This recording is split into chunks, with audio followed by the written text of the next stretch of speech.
नमस्कार दोस्तों, मैं विवेक आप लोगों के लिए इस हिंदी साहित्य सिलसिले में एक यूजीसी नेट रिवीजन सीरीज चला रहा हूं, जिसमें मैं केवल महत्वपूर्ण तथ्यों को दोहरा रहा हूं, रिवाइज करवा रहा हूं आप लोगों को, ताकि मेरी आपकी सफलता में मेरा कुछ सहयोग हो सके और आप लोग मेरा जो भी सहयोग हो सके मैं आपके लिए करने की कोशिश कर रहा हूं और आप लोगों के लिए मैं जितना भी कर सकूंगा करूंगा।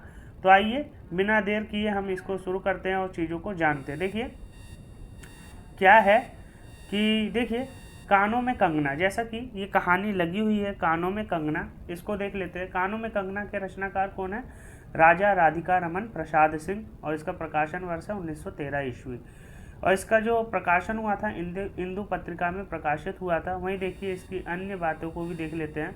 यह एक मार्मिक कहानी है। यह मनुष्य के विवेक को जागृत करने वाली स्थलों को सूक्ष्म वर्णन करती है, वासना और प्रेम में भेद को स्पष्ट करती है। कानों में कंगना कहानी का प्रारंभ आकर्षण है और अंत बेहद दुखद है।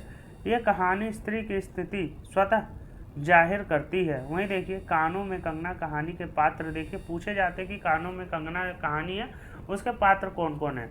तो देखिए मिलान में ये क्वेश्चन दे दिया जाता है, पात्रों के नाम दे दिए जाते हैं और रचनाओं के नाम दे दिए जाते हैं मिलान के लिए। तो देखिए किरण जो है इसकी नायिका है, कहानी की नायिका, तथा योगेश्वर की पुत्री। योगेश्वर जो है इसके पिता का नाम है। वही देखिए नरेंद्र, नरेंद्र कौन है? लेखक। किरण का पति, जो नरेंद्र है वह किरण का पति है। वहीं देखिए योगेश्वर इनके पिता का नाम है, किरण के पिता का नाम है, ठीक है। और ये भी पूछा जा सकता है कि नगेंद्र के जो ससुर है उनका क्या नाम है, तो योगेश्वर ही होगा। तो राधिका रमन प्रसाद की रचनाओं को भी हम देख लेते हैं। एक मिनट, मैं उस राधिका रमन प्रसाद की रचनाओं को हम देख लेते हैं। देखिए कहानी संग्रह देखते हैं। कुसुम मंजरी जो इनकी रचना है, कुसुम मंजरी, अपना पराया, गांधी टोपी जो कि 1938 ईस्वी की है। वहीं देखिए सावरी समा 1938 ईस्वी की है, और धर्मधुरी, ये सारी रचनाएं हैं राधिका रमन की। देखिए कहानियां देखते हैं।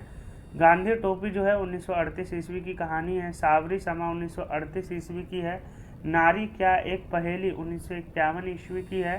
हवेली और झोपड़ी 1951 ईस्वी की है। देव और दानव 1951 ईस्वी की है। वे और हम 1956 ईस्वी की है। धर्म और मर्म 1959 ईस्वी की है। तब और अब 1958 ईस्वी की है। अबला क्या ऐसी सबला 1962 ईस्वी की है। और बिखरे मोती भाग 1 1965 ईस्वी। तो ये सारी की सारी जो रचनाएं हैं भगवती चरण प्रसाद की रचनाएं हैं।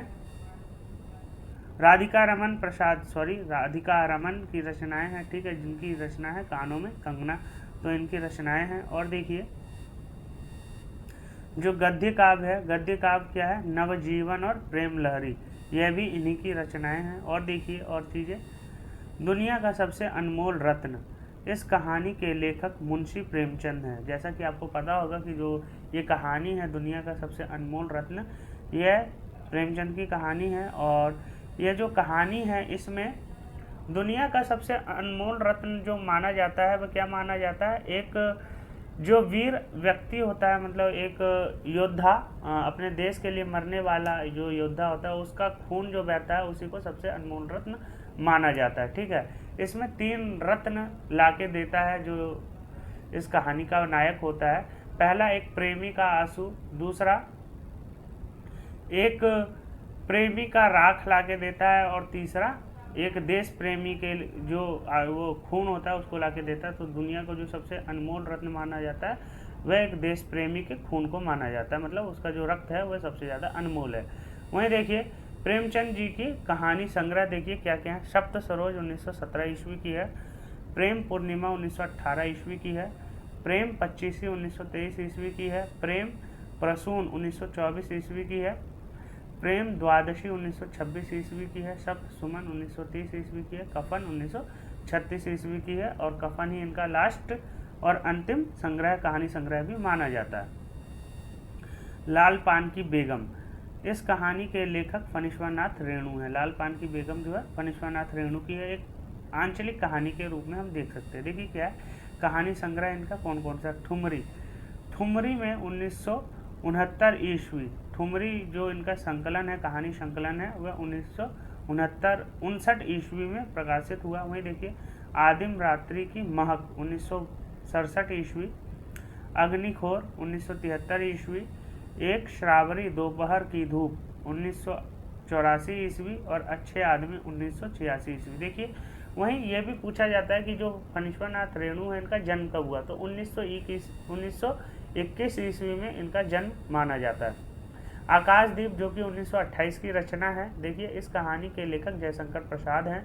जयशंकर प्रसाद के कहानी संग्रह भी देख लेते हैं। छाया 1912 ईस्वी की है, प्रतिध्वनि 1926 ईस्वी की है, आकाशदीप 1928 की है, आंधी 1931 ईस्वी, इंद्रजाल 1936 ईस्वी। तो ये हमें देखने को मिलता है।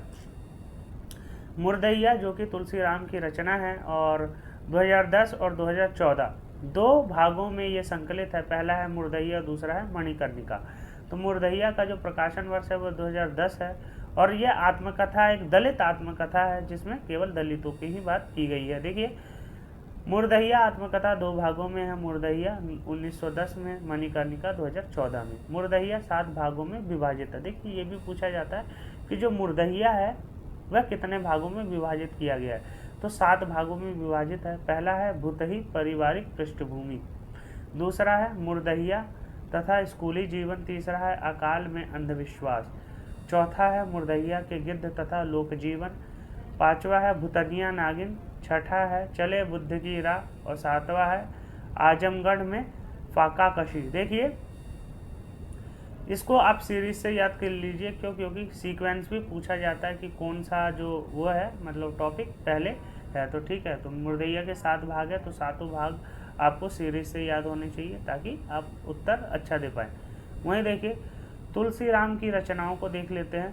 अंगोला का मुक्ति संघर्ष, CIA राजनीतिक विध्वंस का अमेरिकी हथियार, अमेरिकी हथी, the history of communist in Iran, Persia to Iran, और देखिए ideology in Soviet Iran relation, और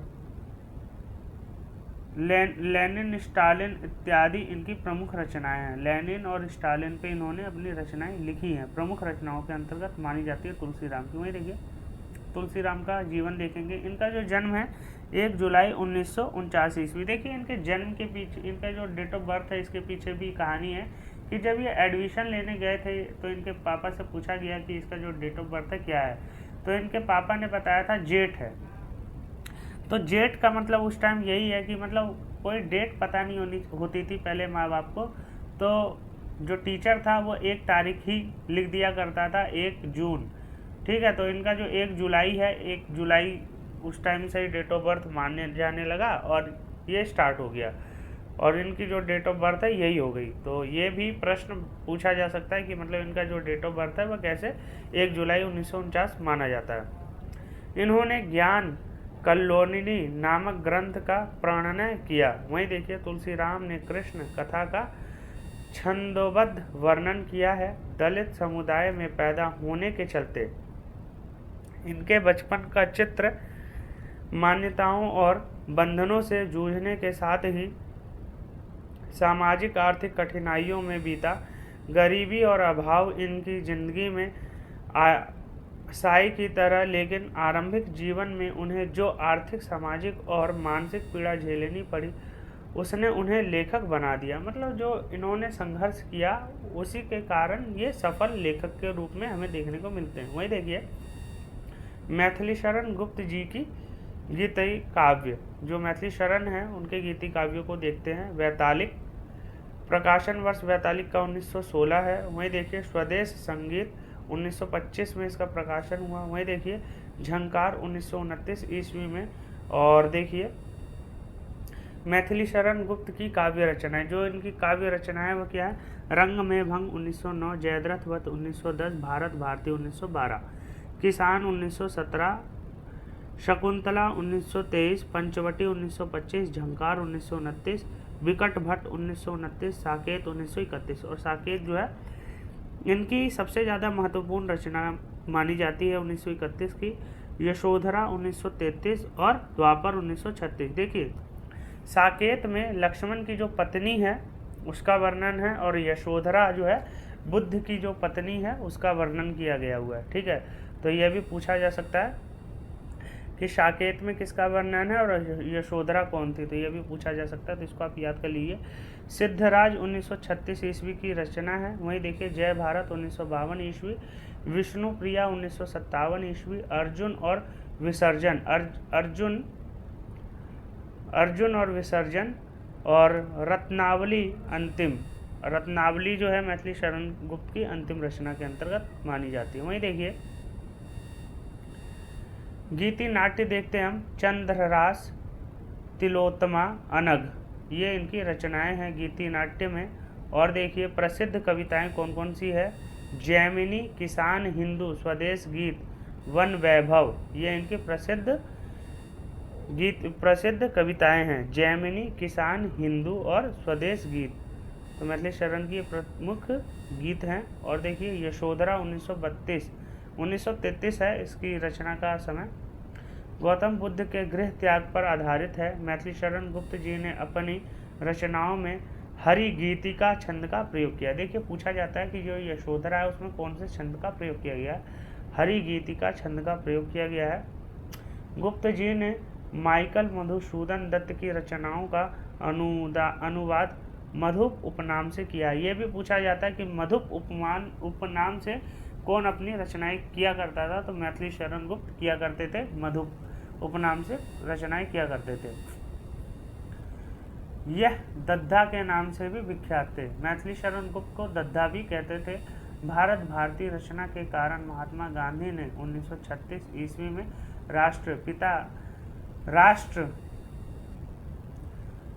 देखिए भारत भारती की जो इनकी रचना थी, इन्हीं के कारण इनको राष्ट्र कवि की उपाधि से विभूषित किया गया। ये राष्ट्रपिता गलत लिखा हुआ है, राष्ट्र कवि के नाम से इनको विभूषित किया गया, और जो द्वितीय राष्ट्र कवि माने जाते हैं वह हैं दिनकर। और देखिए मैथिली शरण गुप्त जन्म जो है इनका 1886।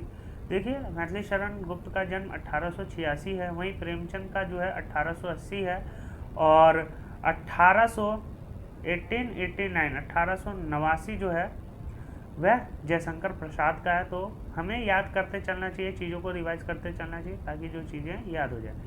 1886 ईस्वी चीरगांव झांसी में। मूल नाम इनका था मिथिला दीप्ति नंदिनी शरण, इनका जो मूल नाम था ये था। और वही देखिए उपनाम था इसका ऋषिकेश, रसिक, बिहारी, मधुप, ये इनके उपनाम थे। और देखिए क्या है, इन्हें आधुनिक काल का तुलसीदास गणपति चंद्र ने कहा है। जो गणपति चंद्र हैं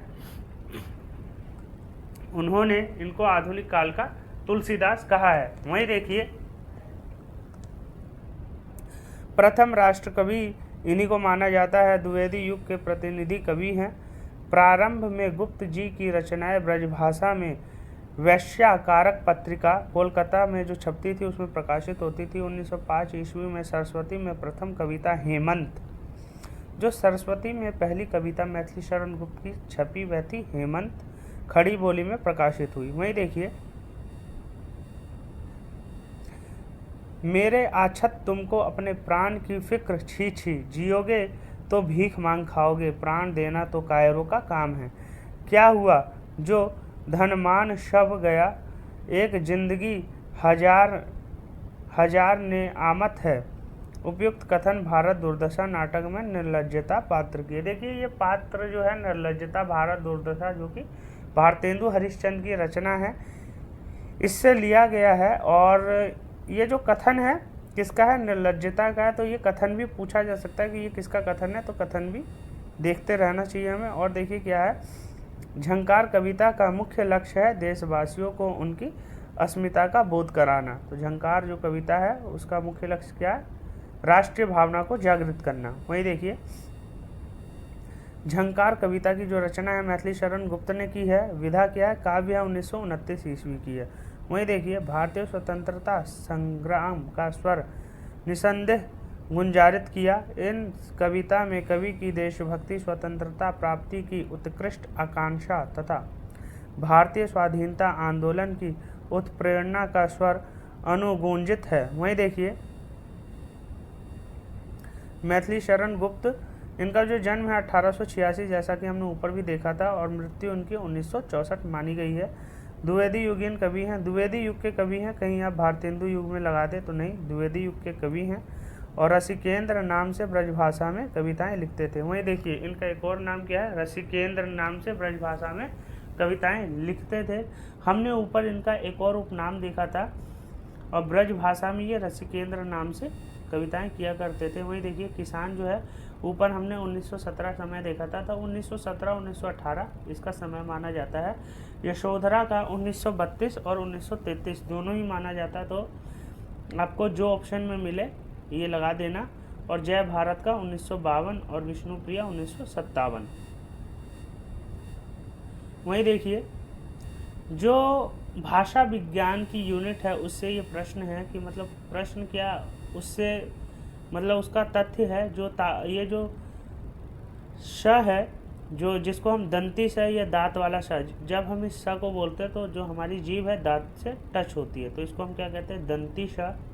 और ये जो मूर्धन्य श है, प जैसा जो लग रहा है, मूर्धा हमारी जीभ जो है मुड़ जाती है, इसको बोलते हैं, तो ये मूर्धन्य श है। और ये तालव्य श, जो हमारी तालु है उसमें हमारी जीभ टच होती है, इसलिए ये तालव्य श है। और ये जो न है, न को हम कहाँ से, नाक से बोलते हैं। तो ये पूछा जाता है कि जो इनका उच्चारण स्थान है वह क्या है, तो ये वाला श का दांत है, ये वाला श जो मूर्धन्य श है मूर्धा है, तालव्य श तालु है, न जो है नासिका, नाक से बोला जाता है न, ठीक है। वहीं देखिए जिन वर्णों का उच्चारण करते समय सास, कंठ, तालु आदि स्थानों से रुककर निकलती है उन्हें व्यंजन कहा जाता है। व्यंजन किनको कहते हैं, देखिए ये भी प्रश्न बनाया जा सकता है कि व्यंजन क्या होता है। जिन वर्णों का उच्चारण करते समय सास, कंठ, तालु आदि स्थानों से रुककर निकलती है उन्हें व्यंजन कहा जाता है। प्रायः व्यंजनों का उच्चारण स्वर की सहायता से किया जाता है। वहीं देखिए अज्ञेय के बारे में देखते हैं। अज्ञेय की पत्रिका का नाम है प्रतीक। अज्ञेय की पत्रिका है प्रतीक, यह द्वैमासिक पत्रिका थी। देखिए पत्र पत्रिकाओं का भी पूछा जाता है, तो जो सबसे पहली पत्रिका थी उदंत मार्तंड, पंडित जुगल किशोर उसके संपादक थे। 1826 में इसका प्रकाशन कलकत्ता से आरंभ हुआ था। और जो अज्ञेय हैं इनकी पत्रिका का नाम है प्रतीक, और यह द्वैमासिक पत्रिका है। इसका प्रकाशन 1947 ईस्वी में इलाहाबाद से होता था। वहीं देखिए पत्रिकाएं और संपादक को भी देख लेते। उदंत मार्तंड, इसका प्रकाशन 1826 में पंडित जुगल किशोर ने किया है। साप्ताहिक पत्रिका थी और इसका प्रकाशन कलकत्ता से होता था। बंगदूत 1829 में राजा राम मोहन राय ने साप्ताहिक पत्रिका निकाली और इसका भी प्रकाशन जो है कलकत्ता से होता था। कथाक्रम शैलेंद्र सागर इसके संपादक थे और इसका जो तिथि है ज्ञात नहीं है, तो हम इसको देखेंगे। देखिए वहीं देखिए सर्वांग निरूपण ग्रंथ व रचनाकार, यह पूछा जाता है कि सर्वांग निरूपण कवि कौन है, तो जो देव हैं रीतिकाल के कवि उनको सर्वांग निरूपण कवि माना जाता है। मतलब सभी अंगों का जो वर्णन है उन्होंने किया है अच्छे तरीके से, इसलिए उनको सर्वांग निरूपक ग्रंथ व रचनाकार के श्रेणी के अंतर्गत रखा जाता है। वहीं देखिए रचनाकार सर्वांग निरूपक ग्रंथ। चिंतामणि कविकुल कल्पतरु, चिंतामणि की जो रचना है कविकुल कल्पतरु है। कुलपति की है रस रहस्य, भिखारी दास की है काव्य निर्णय, सुरती मिश्र की है काव्य सिद्धांत, कुमार मणि की है रसिक रसाल। वहीं देखिए श्रीपति की है काव्य सरोज, सोमनाथ की है रस पीयूष निधि, प्रताप शाही की है काव्य विलास। तो ये सारी रचनाएं जो हैं सर्वांग निरूपण कवियों की हैं, और ये सारे कवि जो हैं सर्वांग निरूपण हैं। चिंतामणि, कुलपति, भिखारी दास, सुरती मिश्र, कुमार मणि, श्रीपति और सोमनाथ और प्रताप शाही, ये सारे के सारे सर्वांग निरूपण कवि हैं। देव को भी इसी श्रेणी के अंतर्गत रखा जाता है। देखिए देव ब्रजभाषा काव्य के अंतर्गत देव को महाकवि का गौरव प्राप्त है। उनका पूरा नाम देवदत्त था। हजारी प्रसाद द्विवेदी के अनुसार मतीराम और जसवंत सिंह के बाद यदि कोई सचमुच ही शक्तिशाली कवि और अलंकारवादी कवि हुआ तो वह देव कवि थे। छल नामक संचारी भाव इनकी ही देन है। देखिए ये भी पूछा जाता है कि जो छल नामक संचारी भाव है वह किनकी देन है, तो देव की देन मानी जाती है। जैसा कि आपको पता होगा जो टोटल हैं 33 संचारी भाव हैं और देव ने एक संचारी भाव दिया है, वह कौन सा, छल। और देखिए रचनाएं, जैसा कि भाव विलास जो रचना है देव की है, अष्टयाम, भवानी विलास, रस विलास, प्रेम चंद्रिका, राग रत्नाकर, सुजान विनोद, जगत दर्शन 25, आत्मदर्शन 25, तत्व दर्शन 25, शब्द सायन, शब्द रसायन, सुख सागर तरंग, ये सारी की सारी जो है देव की रचनाएं हैं। तो आप इनको देख लीजिएगा, पीडीएफ जो है टेलीग्राम पे आपको मिल जाएगी, चीज़ों को याद करने में आसानी होगी। वहीं देखिए घनानंद।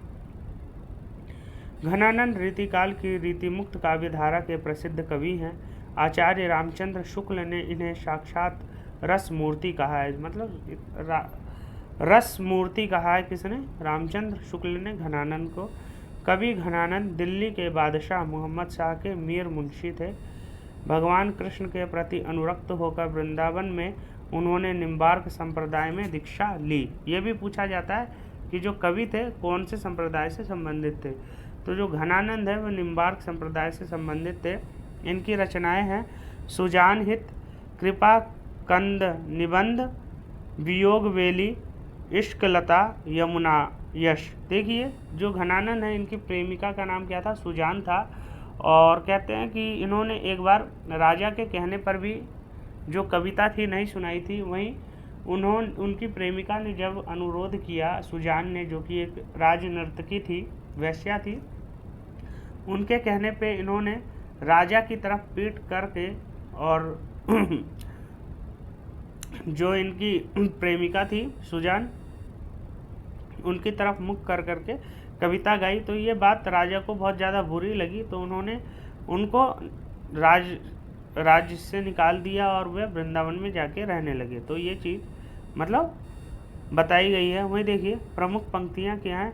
अति सूधो स्नेह को मार्ग है जहाँ नेकु सयानप बाक नहीं, रावर रूप की रीति अनूप, नयो नयो लागत ज्यों ज्यों निहारी, त्यों इन आखिन बानी अनोखी, अघानी कहूँ नहीं आनी तिहारी। वहीं देखिए बिहारी के बारे में देखते हैं। बिहारी लाल चौबे या बिहारी हिंदी के रीतिकाल के प्रसिद्ध कवि थे। बिहारी की एकमात्र रचना सतसई, बिहारी सतसई है। यह मुक्तक काव्य है। बिहारी जो है, जो सतसई है, मुक्तक काव्य है। इसमें 719 दोहे संकलित हैं। प्रमुख पंक्तियाँ क्या है। नहीं पराग नहीं मधुर मधु, नहीं विकास यही काल, अली कली ही सो बध्यो, रागे कौन हवाल, मेरी भव बाधा हरो, राधा नागरी सोए, जा तन की झाई परे, श्याम हरित दुति हो। बिहारी के संदर्भ में रामचंद्र शुक्ल का कथन देखिए क्या है। जिस कवि में कल्पना की समाहार शक्ति के साथ भाषा की समाहार शक्ति जितनी अधिक होगी उतनी ही वह मुक्तक की रचनाओं में सफल होगा। बिहारी की भाषा चलती होने पर भी साहित्यिक है। कविता उनकी श्रृंगारी है पर प्रेम की उच्च भूमि पर नहीं पहुंचती, नीचे ही रह जाती है। तो ये बातें बिहारी के बारे में हमें देखने को मिलती हैं। वहीं देखिए भूषण जो कि रीतिकाल के ही कवि हैं और शिवाजी के मतलब भूषण जो थे एक तरह से कवि थे। देखिए जन्म जो है इनका 1670 माना जाता है संवत, मृत्यु इनकी 1772 मानी जाती है। वहीं देखिए शिवराज भूषण इनका पूरा नाम था। शिवा बावनी इनकी रचना है और छत्रसाल दशक इनकी रचनाएं हैं। वर्णन्य विषय शिवाजी तथा छत्रसाल के वीरतापूर्ण कार्यों का वर्णन किया है। भाषा इनकी थी ब्रज भाषा जिसमें अरबी, फारसी, तुर्की, बुंदेलखंडी और खड़ी बोली के शब्द मिले हुए हैं। व्याकरण की अशुद्धियां हैं और शब्द बिगड़ गए हैं। शैली इनकी थी वीर रस की ओजपूर्ण शैली। देखिए जो वीर रस का हमने शुरुआत में आदिकाल में जो वीर रस हमें देखने को मिलता है रासो काव्य, वही वीर रस जो है रीति काल में केवल हमें भूषण में ही देखने को मिलता है, और रचनाएं मतलब आदिकाल के बाद हमें वीर रस वाली बहुत ही ज़्यादा कम, बहुत ही रेयर केस में देखने को मिलती है। वहीं देखिए जो रस था प्रधानता वीर, भयानक, विभत्स, रौद्र और श्रृंगार भी है। अलंकार देखिए प्राय सभी अलंकारों का प्रयोग है। भूषण की उपाधि उन्हें चित्रकूट के राजा हृदयराम के पुत्र रुद्रशाह ने प्रदान की। रुद्रशाह जो चित्रकूट के राजा थे, हृदयराम के जो पुत्र थे रुद्रशाह, उन्होंने इनको भूषण की उपाधि प्रदान की थी। तो ये भी सवाल पूछा जाता है कि जो भूषण है वह उनका उपनाम किसने दिया है, तो रुद्रशाह ने दिया है। वहीं देखिए भूषण के संदर्भ में आचार्य शुक्ल के कथन देखिए, बहुत ही ज़्यादा महत्वपूर्ण तथ्य जो कि यूजीसी नेट में पूछे जाते हैं। देखिए क्या है, जिसकी रचना को जनता का हृदय स्वीकार करेगा उस कवि की कीर्ति तब तक बराबर बनी रहेगी जब तक स्वीकृति बनी रहेगी। वे हिंदू जाति के प्रतिनिधि कवि हैं। उनके प्रति भक्ति और सम्मान की प्रतिष्ठा हिंदू जनता के हृदय में उस समय भी थी और आगे भी बराबर बनी रही या बढ़ती गई। तो ये बातें जो थी मतलब भूषण के बारे में थी। वहीं देखिए संस्मरण, संस्मरण को देखते हैं जो कि गद्य विधा है, इसके बारे में देखते हैं। संस्मरण का अर्थ होता है सम्यक स्मरण, मतलब किसी भी व्यक्ति के बारे में किसी टाइम पे याद करना। देखिए क्या है, स्मृति के आधार पर किसी विषय पर अथवा किसी व्यक्ति पर लिखित आलेख संस्मरण कहलाता है। यात्रा साहित्य भी इसके अंतर्गत आता है। संस्मरण की साहित्यिक निबंध की एक प्रवृत्ति भी माना जा सकता है। वहीं देखिए जो प्रमुख संस्मरण है उसको भी देखेंगे हम। कृष्णा सौबती, जिनका जो जन्म है 1925, कृष्णा सौबती का जन्म 1925 और 2019 में इनकी मृत्यु हुई है। कृष्णा सौबती हिंदी की प्रमुख एवं प्रसिद्ध लेखिका थी। प्रमुख रचनाएं इनकी क्या थी? सोबती वैद संवाद, हम हसमत 1977 और मुक्तिबोध एक व्यक्तित्व सही की तलाश में 2017 की रचना है। वहीं देखिए लेखक का जनतंत्र 2018 में, मार्फत दिल्ली 2018 ईस्वी की इनकी रचनाएं हैं। तो ये जो चारों रचनाएं हैं इनको हम दोहरा लेते हैं। सोबती वैद संवाद, हम हसमत 1977, ये बहुत बार पूछा गया। हम हसमत किसकी रचना है? कृष्णा सौबती की 1977 की है। मुक्तिबोध एक व्यक्तित्व सही की तलाश में 2017 की है। लेखक का जनतंत्र 2018 ईस्वी की है। मार्फत दिल्ली 2018 ईस्वी की रचना है। वहीं देखिए नागरी लिपि सुधार समिति की स्थापना काका कालेलकर की अध्यक्षता में हुई। तो ये यूनिट 1 जो भाषा वाला है उससे लिया गया है। और इसमें देखिए क्या है कि जो काका कालेलकर हैं उन्होंने ही नागरी लिपि सुधार समिति की स्थापना की है। ठीक है, अध्यक्षता मतलब उन्होंने की है, अतः विकल्प काका कालेलकर वाला सही है। वहीं देखिए स्पष्टीकरण क्या है, नागरी लिपि सुधार समिति की स्थापना काका कालेलकर की अध्यक्षता में हुई। उन्होंने हिंदी साहित्य सम्मेलन में हिंदी, मराठी तथा गुजराती के लिए एक ही लिपि बनाने की दिशा में कुछ सुझाव दिए। अन्य विकल्प देखते हैं। पैरीन नहन हिंदी प्रचार सभा की स्थापना की। देखिए पैरीन नहन जो हिंदी प्रचार सभा थी उसकी स्थापना भी काका कालेलकर ने की। और तोताराम ने क्या किया? पैरीन नहन काका कालेलकर नहीं, सॉरी, पैरीन नहन जो है व्यक्ति का नाम है और हिंदी प्रचार सभा की स्थापना की है। और तोताराम ने भाषा सर्वार्धनी सभा की स्थापना की है। राजेंद्र प्रसाद ने राष्ट्रभाषा समिति की अध्यक्षता की है। वहीं देखिए राग दरबारी के बारे में देखते हैं। राग दरबारी जो कि हमारी यूनिट में लगी हुई है। तो रचनाकार कौन है? श्रीलाल शुक्ल। विधा क्या है? उपन्यास। और प्रकाशन वर्ष 1968 ईस्वी। पूर्वांचल के गांव सिपालगंज के आर्थिक, सामाजिक एवं राजनीतिक जीवन का यथार्थ चित्रण हुआ है। प्रमुख पात्र वैद्यजी, रुपया बाबू, बद्री अग्रवाल और रंगनाथ, सनीचर, लंगड़, प्रिंसिपल साहब, जोगनाथ और बेला, ये सारे सारे इसके प्रमुख पात्र हैं और अरविंद भी इसके अंतर्गत ही आता है। तो जो रंगनाथ है ये इसका नायक कह सकते हैं हम इसको, इसका नायक है। और देखिए एमए कर रहा है रंगनाथ। और आचार्य रामचंद्र शुक्ल को हिंदी में वैज्ञानिक आलोचना का अनुसंधानकर्ता माना जाता है। शुक्ल जी की आलोचना दृष्टि की प्रविधि तार्किक, विश्लेषणात्मक और निगमनात्मक विधि कहलाती है। पश्चिमी दार्शनिक तेन के प्रत्यक्षवाद या विधेयवाद का प्रभाव इनकी आलोचना में देखा जाता है। तो शुक्ल को जैसा कि हम मानते हैं सबसे ज़्यादा महत्वपूर्ण व्यक्ति हैं हिंदी साहित्य में, और उनकी जो हिंदी साहित्य का इतिहास जो कि 1929 की रचना है वह सबसे ज़्यादा महत्वपूर्ण मानी जाती है। शुक्ल यही गद्य कवियों की कसौटी है, तो शुक्ल के अनुसार यही गद्य कवियों की कसौटी है तो निबंध गद्य की कसौटी है। भाषा की पूर्ण शक्ति का विकास निबंधों में ही सबसे अधिक संभव है। निबंध को मतलब जो भाषा के लिए सबसे ज़्यादा उच्च कोटि प्रदान करने की जो भाव है निबंध में मानते हैं शुक्ल जी। शुक्ल जी ने आलोचना में रसवाद, लोकमंगलवाद, साधारणीकरण जैसे विषयों का शामिल किया है। वहीं देखिए मैला आंचल की नारी पात्र, मैला आंचल जो कि फणीश्वर नाथ रेणु का उपन्यास है, तो इसमें जो नारी पात्र है उसको भी देख लेते हैं। और ये जो रचना है मैला आंचल 1954 की रचना है।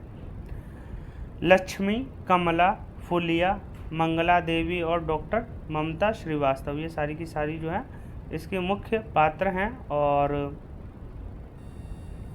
प्रधानता की दृष्टि से कमला और लक्ष्मी मुख्य नारी पात्र हैं। तो कमला और लक्ष्मी जो है मुख्य नारी पात्र हैं। और देखिए